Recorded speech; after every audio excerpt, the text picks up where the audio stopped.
चमत्कारी संत कृष्ण प्रियाचार्य महाराज का रहस्य। गुजरात की धरती सदियों से संतों और महात्माओं की भूमि रही है, लेकिन इस धरती पर एक ऐसे संत की चर्चा होती है जिनके बारे में लोग कहते हैं उनके आशीर्वाद से जीवन बदल जाता है।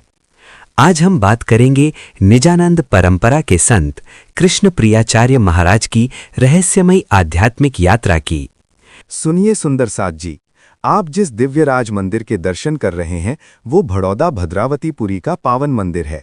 ये वही पुण्य भूमि है जहां उन्होंने अपने कर्म, तप और गहन ध्यान के माध्यम से आध्यात्मिक साधना की और अंततः उन्हें दिव्य साक्षात्कार की प्राप्ति हुई।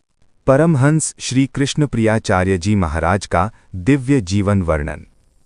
परमहंस श्री कृष्ण प्रियाचार्य जी महाराज के प्रादुर्भाव की कोई निश्चित वार, तिथि या वर्ष उपलब्ध नहीं है। उनका जन्म मध्य प्रदेश के रीवा जिले के लाल गांव में हुआ था। उनके पूज्य पिता कुरान, पुराण और ब्रह्मज्ञान के महान ज्ञाता थे। वे जन्म से, कर्म से और धर्म से श्रेष्ठ ब्राह्मण थे। महाराज का बाल्यकालीन नाम भरोसा दास रखा गया था। उनका व्यक्तित्व अत्यंत आकर्षक था। मजबूत कदकाठी, गौरव वर्ण, तेजस्वी और दिव्य आभा से युक्त मुखमंडल। यद्यपि उनका स्वरूप पुरुष का था, किंतु उनकी अंतः प्रकृति अत्यंत कोमल, प्रेममयी और श्रीकृष्ण के प्रति पूर्णतः समर्पित थी। वे सदैव श्रीकृष्ण भक्ति में लीन रहते थे। उनकी सरलता, प्रेमपूर्ण स्वभाव और मिलनसार वृत्ति को देखकर लोग उन्हें प्रेमपूर्वक कृष्ण प्रिया कहने लगे। कृष्ण प्रिया अर्थात जो स्वयं अनादि अक्षरातीत श्री कृष्ण की प्रिया है या जो श्री कृष्ण को प्रिय है। इसी कारण वे आगे चलकर कृष्ण प्रियाचार्य के नाम से विख्यात हुए।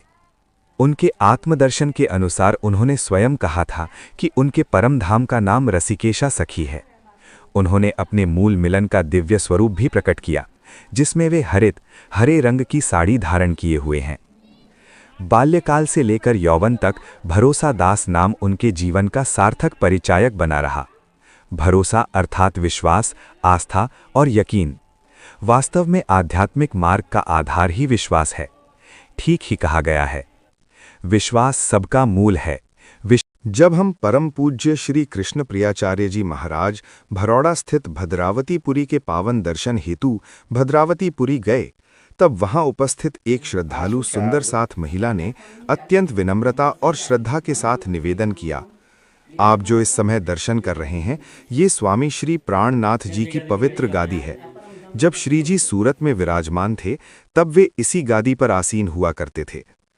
उस महिला ने आगे कहा, जब श्री कृष्ण प्रियाचार्य जी महाराज सूरत से यहाँ भद्रावतीपुरी पधारे तब वे इस स्वामी श्री की गादी को अपने साथ ही यहाँ लेकर आए थे। स्वामी श्री प्राणनाथ जी की उस दिव्य गादी के दर्शन करते ही हम भाव विभोल हो उठे। हमारे हृदय में अपार श्रद्धा और भक्ति का सागर उमड़ पड़ा। वहीं समीप में महाराजा श्री छत्रसाल जी के समय के कुछ प्राचीन अस्त्र शस्त्र भी रखे हुए थे। उनके दर्शन कर ये ज्ञात हुआ कि ये वही आयुध हैं जिनका उपयोग स्वयं महाराजा छत्रसाल जी किया करते थे और इन्हें पन्ना जी से महाराज श्री स्वयं यहाँ लेकर आए थे।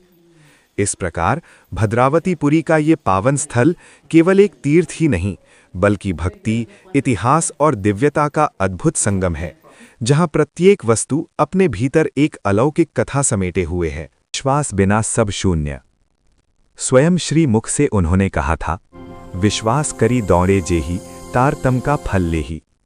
उनके गुरु थे परम पूज्य श्री कृष्ण राम जी महाराज।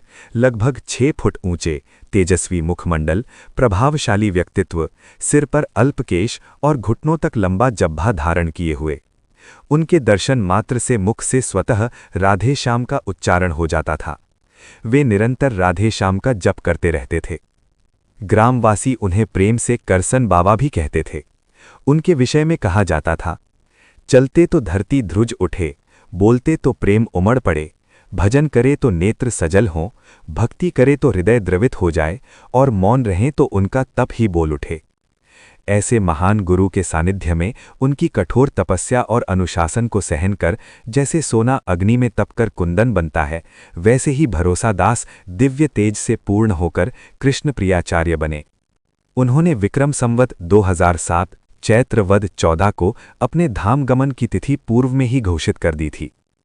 उनके अंतिम समय में चांदोद स्थित कपिलेश्वर महादेव की एक कुटी में चिखोदरा के माणेकबा, हरिबा, सूरजबा तथा नारगांह के शनाभाई उपस्थित थे। सभी आवश्यक सामग्री उनके निर्देशानुसार तैयार रखी गई थी। उनके आदेशानुसार उन्हें भूमि पर विश्राम देकर पलांठी मुद्रा में बैठाया गया और राधे श्याम की मधुर धुन गूंज उठी। इस दुनिया से करके किनारा, दिल में बसाया प्रीतम प्यारा। चैत्रवद अमावस्या की पावन प्रातः बेला में उन्हें मां नर्मदा के जल में समाधि दी गई। ऐसे महान गुरु के परम शिष्य थे परमहंस श्री कृष्ण प्रियाचार्य जी महाराज। महाराज जब कभी बाहर जाते तो अत्यंत व्याकुल हो उठते। वे भावुक होकर कहते, क्या मेरे श्याम जी भूखे तो नहीं रह जाएंगे? क्या शुद्ध होकर उन्हें भोग अर्पित किया गया होगा?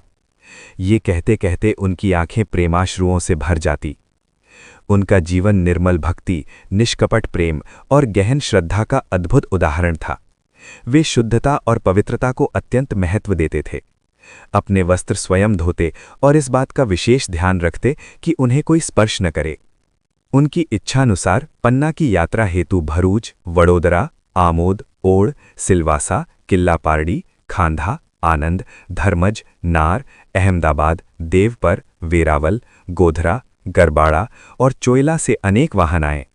इस संपूर्ण व्यवस्था का संचालन चोइला के डॉक्टर मुकुंद भाई और मणिलाल जी ने किया। पन्ना पहुंचने पर महाराज का भव्य स्वागत हुआ और वहां भक्ति, शक्ति और ज्ञान का दिव्य ध्वज लहराया।